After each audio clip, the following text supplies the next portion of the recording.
Welcome back, folks. Today, Congressman Kevin McCarthy, the presumptive Speaker of the House, is in El Paso, Texas, to send a message to Joe Biden that a GOP majority will use every tool at its disposal to secure our southern border. He's expected to make a major announcement regarding DHS Secretary Alejandro Mayorkas during a press conference at the bottom of the hour. We'll take you there live. In the meantime, for more on this, let's bring in border correspondent and retired Texas Department of Public Safety Captain Jaeson Jones. Jaeson, fantastic to see you, and happy Thanksgiving, sir. What are we expecting to hear from McCarthy today?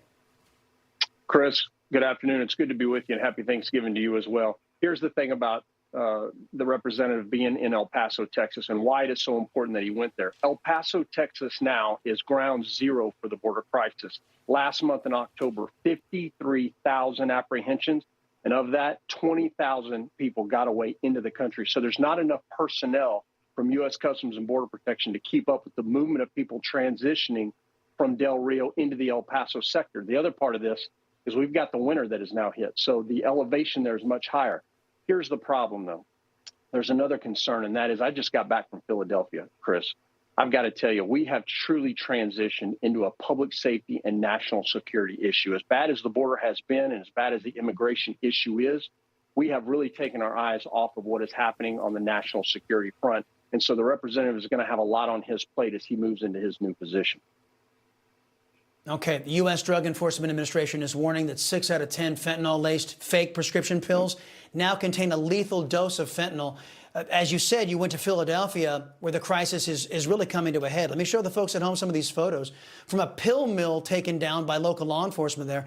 Dominican gangs giving free run of our nation, courtesy of the Biden administration. Pick up the story from there.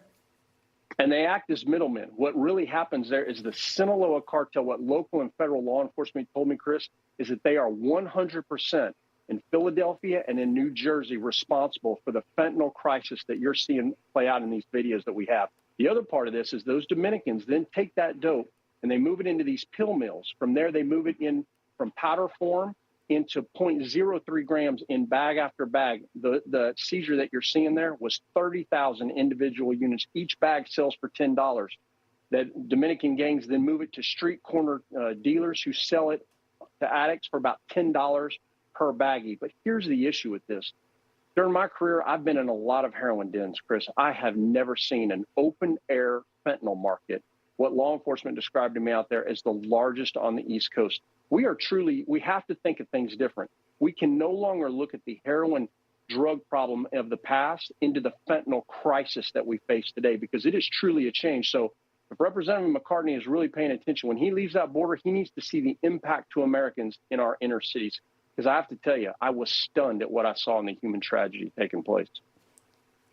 I've only got about 20 seconds left, but Jaeson, in your estimation, the narco-terrorists are getting rich, the communist Chinese are getting rich, all because of Joe Biden's policies, allowing this free flow across the border. Is that a fair statement?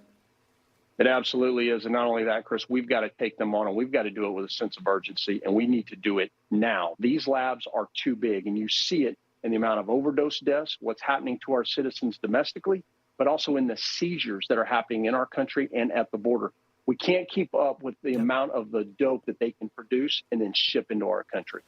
We've got to go after the labs. Yeah, and of course those Biden policies are yielding over 108,000 Americans dead from these drugs. Jaeson Jones, great work as always, sir.